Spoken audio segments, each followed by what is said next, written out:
चाहे आप संकट कहो, चाहे आप समस्या कहो, बात एक ही है। लेकिन उस संकट में जो कि धैर्य और साहस का परिचय देते हैं, ऐसे लोग ही महान बन पाते हैं। संकट या समस्या हर जीव के जीवन में आती है। ऐसा कोई जीव नहीं है जिसके जीवन में संकट या समस्या आती नहीं, लेकिन जो उसका सामना धैर्य और साहस से करते करते आगे बढ़ता रहता है, वह व्यक्ति उसको जीत लेता है। और जो उस समस्या से हार करके बैठ जाता है, वो फिर ऊंचा उठ नहीं पाता। देखिए, कोई भी परिस्थिति है, हर परिस्थिति हर व्यक्ति के जीवन में आती है, लेकिन उसको देख करके कोई तो महान बनता है और कोई कैसा बनता है, कोई शैतान बन जाता है। अलग अलग प्रकार की परिस्थितियां आती हैं जो हमने जीवन में देखी है। कोई तो विवाह के दृश्य को देख करके एकदम राग में फंस जाता है और कोई उसी विवाह के दृश्य को देख करके वैराग्य भी प्राप्त कर लेता है। तो अलग अलग प्रकार की परिस्थिति नहीं होती, वही एक सामान्य मनुष्य के जीवन में होती है और वही महान पुरुषों के जीवन में भी होती है। किसी को भी सताना, परेशान करना या उपसर्ग करना, यह तो हर व्यक्ति के जीवन में कोई ना कोई परेशान करने वाला मिलता ही, लेकिन सब तो पार्षनाथ नहीं बन पाते, बनते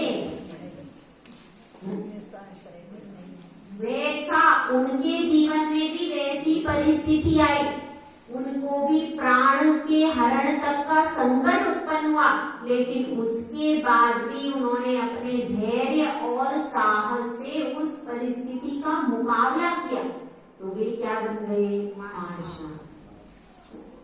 तो उस परिस्थिति का जो धैर्य और साहस से मुकाबला करता है, वह धीरे धीरे आगे बढ़ जाता है।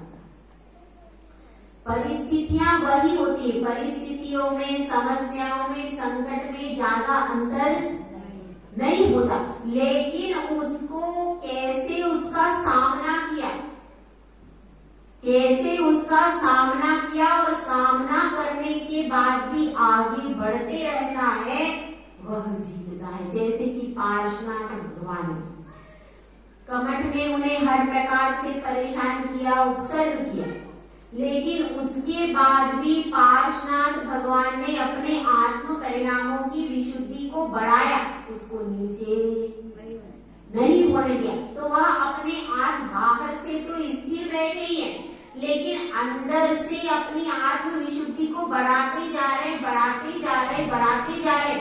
और इसलिए क्या हुआ कि कमठ के परिणाम गिरने से वह मिथ्यात्व में ही रह गया और ये कहाँ पहुंच गए, 14वें से भी आगे निकल। तो इसलिए कोई भी परिस्थिति हो, इससे हमको क्या प्रेरणा मिलती है, कोई भी परिस्थिति हो, कोई भी समस्या हो, लेकिन अपने परिणामों की विशुद्धि को खंडित नहीं करना, अपने परिणामों की विशुद्धि को बढ़ाते ही जाना, क्योंकि अनादिकाल से हम लोगों ने कर्म किए कि नहीं, तो अब तो वह कर्म अपने फल को तो देगा कि नहीं, वह कर्म अपने फल को देगा। और तो उस फल में हम यदि राग द्वेष करेंगे, परेशान होंगे, तो क्या स्थिति बनेगी, तो और ज्यादा उससे कर्मों का बंध बढ़ने वाला है, ये कम होने वाला नहीं है। तो हमारे जो महापुरुष हैं, तीर्थंकर हैं, ये हमको यही प्रेरणा देते हैं कि कभी भी कोई परिस्थिति आ जाए तो अपने सम्यक दर्शन को, अपनी आत्मा की विशुद्धि को कभी भी उसको नीचे गिरने नहीं देना। अब सम्यक ज्ञान की बात चल रही है। कल हमने समझा था प्रथमा योग कितना महत्वपूर्ण है। प्रथमानुयोग जो है कितना हमारे लिए बेसिक तैयार करता है, जैसे कि नींव होती है, नींव के बिना महल खड़ा नहीं होता। इसी तरह से प्रथमानुयोग नींव है, जिससे हमें पता चलता है भाई हमारे 24 तीर्थंकर हैं, वो कैसे होते हैं। तीर्थंकर प्रकृति का बंध करते हैं, उसके बाद माता 16 सपना देखती है। वो पूरे पंच कल्याण का वर्णन किसमें मिलता है? प्रथमानुयोग। अब जिसने प्रथमानुयोग नहीं पढ़ा उसको तो यही नहीं पता होगा कि पंच कल्याण कैसे होते, तो उसको क्या बेसिक बनेगा, उसका कुछ भी नहीं बनेगा। तो इसलिए वह हमारे लिए क्या तैयार करता है? बेस तैयार करता है। और फिर उसके बाद क्या होता है तैयार? उसके बाद दूसरे नंबर पर आता है करणानुयोग। करणानुयोग का मतलब क्या है? कर्ण शब्द के दो अर्थ हैं। पहला अर्थ होता है कर्ण मतलब लोक, कर्ण मतलब लोक, और दूसरा अर्थ होता है कर्ण मतलब परिणाम। समझ में? पहला अर्थ क्या है? लोक, और दूसरा अर्थ क्या है? परिणाम। तो दोनों को इसमें समाहित किया गया है। अपन पहले श्लोक पढ़ते हैं। लोकालोक विभक्तेर् युग परिवृत्ते चतुर्गतीनां च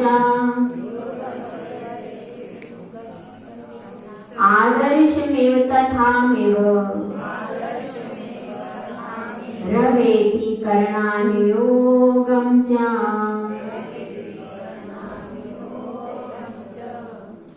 लोक और अलोक के विभाग को, मतलब तीन लोक को आप जानते हैं, कौन कौन से होते हैं?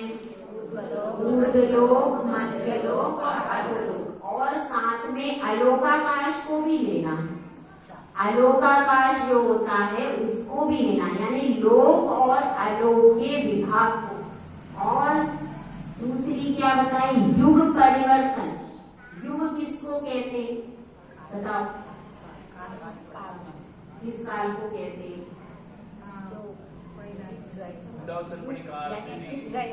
युग किसको कहते हैं? युग तो जो बीत गया 20 कोड़ा कोड़ी सागर, 20 कोड़ा कोड़ी वर्ष जो होते हैं, ठीक है, सागर में 20 कोड़ा कोड़ी वर्ष है, उसका एक कल्पकाल होता है कि नहीं? वह एक कल्पकाल जो है उसको युग कहते हैं। समझ में आ गया?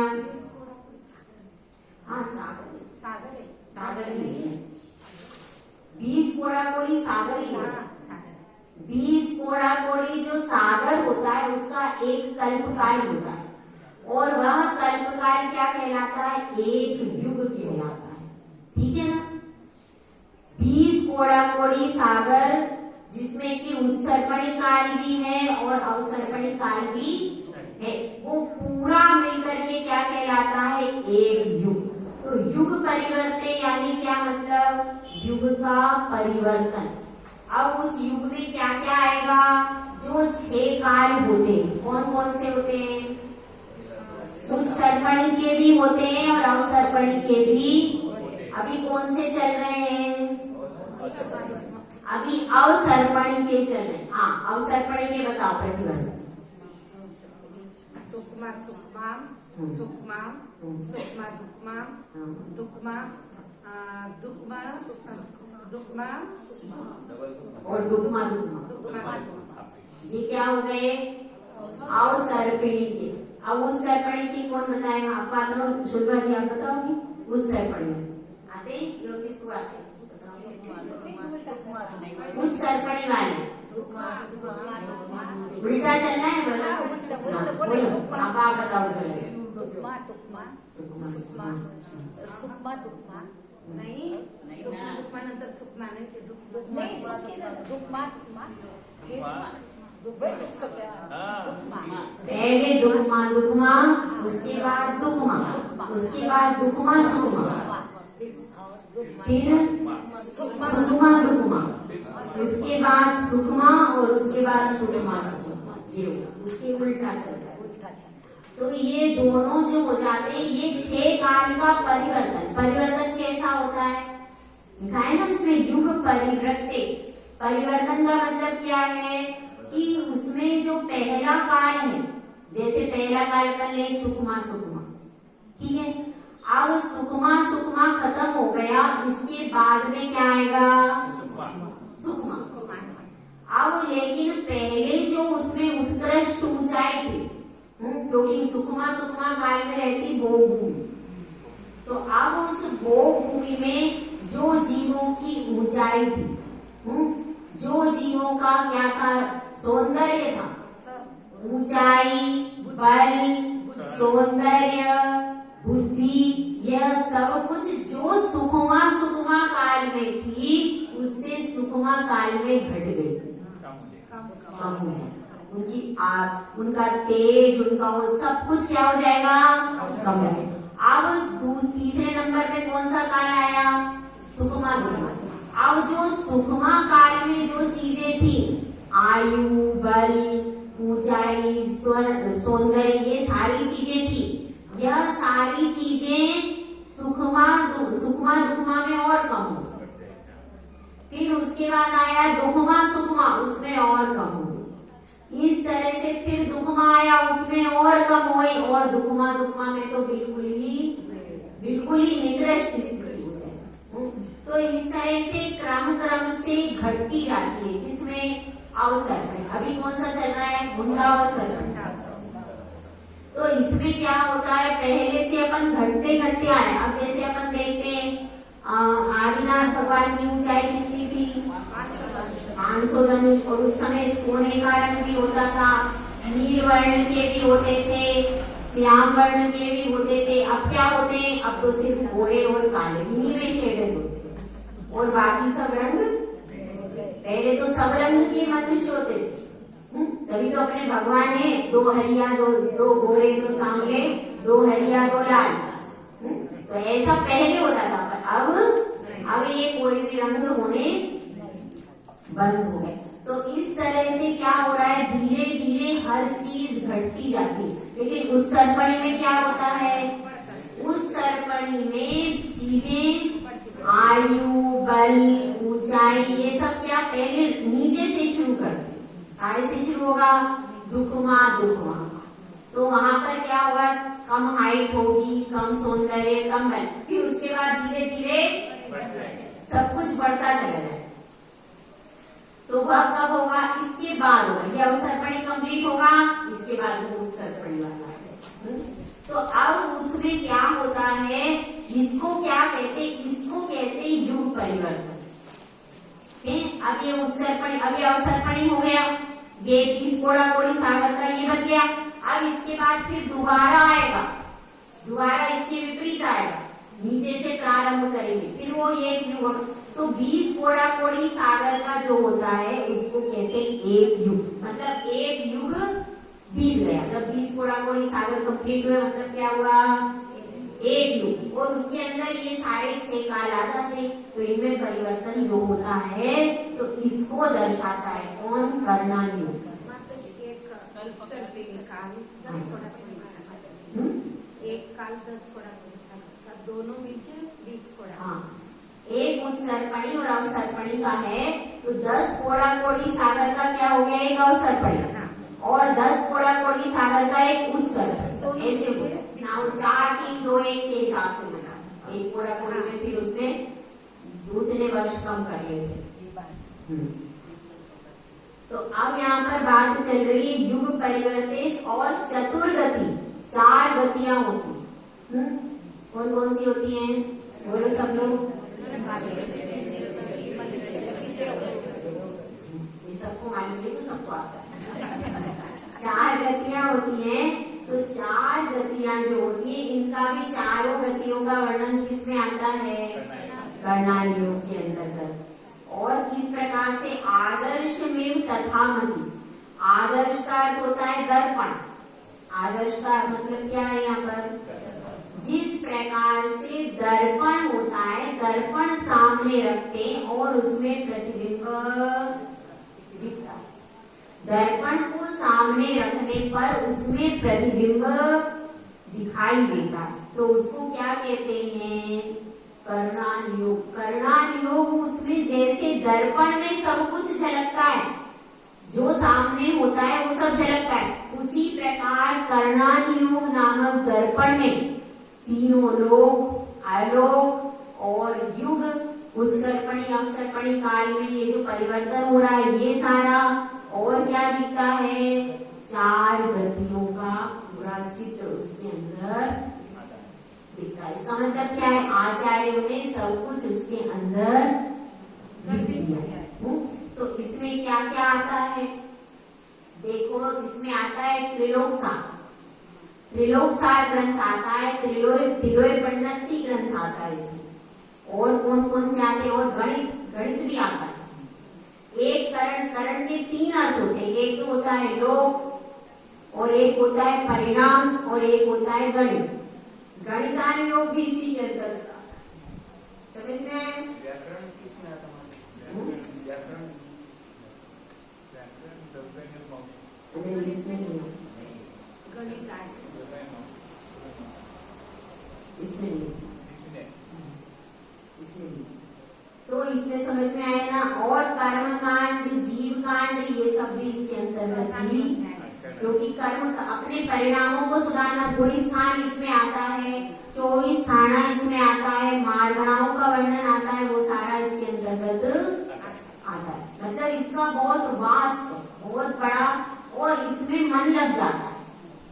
अगर अपन इसमें मन लगाना चाहें तो इसमें मन लग जाता है, और लंबे समय तक इसको आप सॉल्व करते, इसमें सॉल्व करने की चीजें रहती हैं, चार्ट बनाओ और इसमें क्या टेबल्स बनाओ, कुछ हल करो, तो उसमें मन एकदम लग जाता है। तो यह कैसा है? इसको क्या कहा है? कर्णानुयोग। तो कर्णानुयोग में हमें समझ में आया। अब इसको पढ़ के क्या करेंगे? सबसे पहले तो यह जानेंगे कि हमारे परिणाम कैसे बने। इसको पढ़ने का मूल उद्देश्य क्या है? हमारे परिणाम कैसे बन रहे हैं और हम अच्छे से अच्छे परिणाम कैसे बना सकते। तीनों लोगों को जान लिया, उससे अपना हित क्या होगा? अगर हम अपने परिणामों को अच्छा नहीं बना पाए तो कुछ ही होगा क्या? इसलिए यह सब जान करके, गुणी स्थानों को भी जान करके, मेरा गुणी स्थान कौन सा अपने आप को ही, शास्त्रों को पढ़ने के बाद यदि हम अपने परिणामों का जजमेंट नहीं कर पाते तो अभी शास्त्र पढ़ना अपना सार्थक नहीं। इस चीज को समझना। तो इसलिए यह हमारे परिणामों को पूरा जज करता है, कौन सा परिणाम। अगर तुमने ऐसा परिणाम बना लिया सच्चे देवशास गुरु की निंदा की, तो क्या स्थिति बनेगी? जो अंजना की स्थिति बनी, जो सीता की स्थिति बनी, वही स्थिति तुम्हारी भी बन जाए। और यदि तुमने अच्छा परिणाम बनाया तो उसी अच्छे परिणाम से आपको स्वर्ग और मोक्ष की प्राप्ति हो जाए। तो इसको पढ़ने का यही फल, इन सब ग्रंथों को पढ़ने का यही फल है कि सब तीनों लोक को क्यों जाने। तीन लोक को जान करके यह समझो कि मैं निगो में कहाँ जाऊं। क्या पूछना चाहिए तीन लोग को जान के कि भाई मुझे कहाँ जाना है? मुझे निगोद में जाना है, कि मुझे नरक में जाना है, कि मुझे मध्यलोक में रहना है, कि मुझे स्वर्ग भी। सारी चीजें आपके सामने रख। जैसे आप जाते हो कहाँ पर, कोई बहुत बड़े अफसर के यहाँ पे शादी होती है, बड़े अफसर के यहाँ पर, तो वहां पर 100 स्टार लगे, आपके सामने सारा रखा है।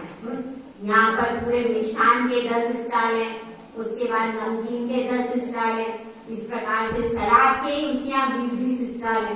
तो ऐसे रहते रोटी 10 प्रकार की रोटी बन रही है, कहीं पूरी बन रही, ऐसा देखा कि नहीं? अब ये सब देखने के बाद में आप यदि अपना कुछ करके नहीं आ पाए तो क्या मतलब है? इतने सारे स्टाल देखे और आपको कुछ समझ में ही नहीं आया। देखा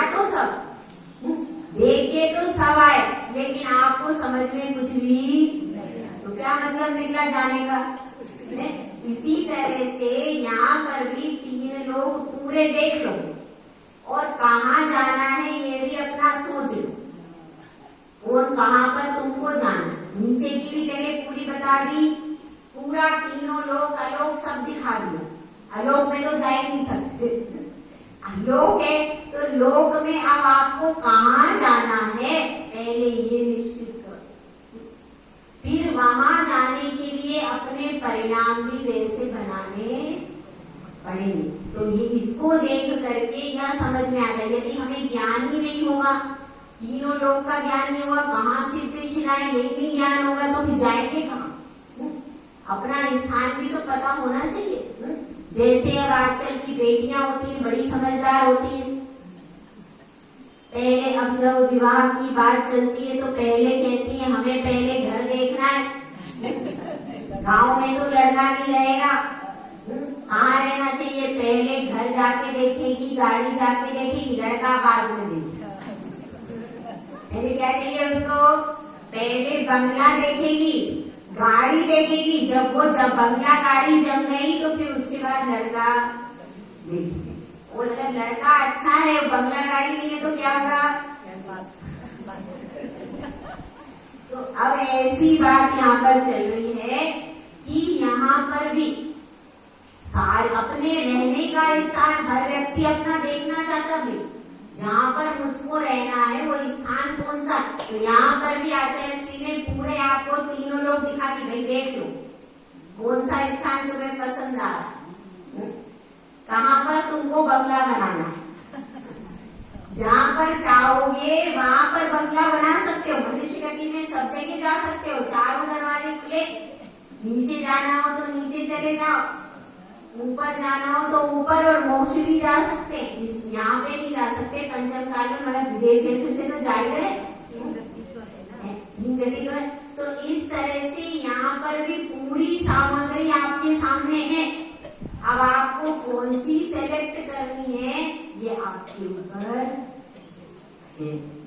तो इस तरह से करणान योग भी क्या है, दर्पण के समान, दर्पण के समान आचार्य परमेष्ठी ने पूरा करणान योग में आपके परिणामों के बारे में भी बता दिया और लोक के बारे में भी बता दिया, ताकि आप भटको नहीं। क्योंकि अगर आपको लोक के बारे में नहीं पता चलेगा तो क्या होगा, कहाँ है सिद्धि शिला पता नहीं, तो उन्होंने पूरा उसका वर्णन करके बता दिया, नरक कहाँ है, स्वर्ग कहाँ है।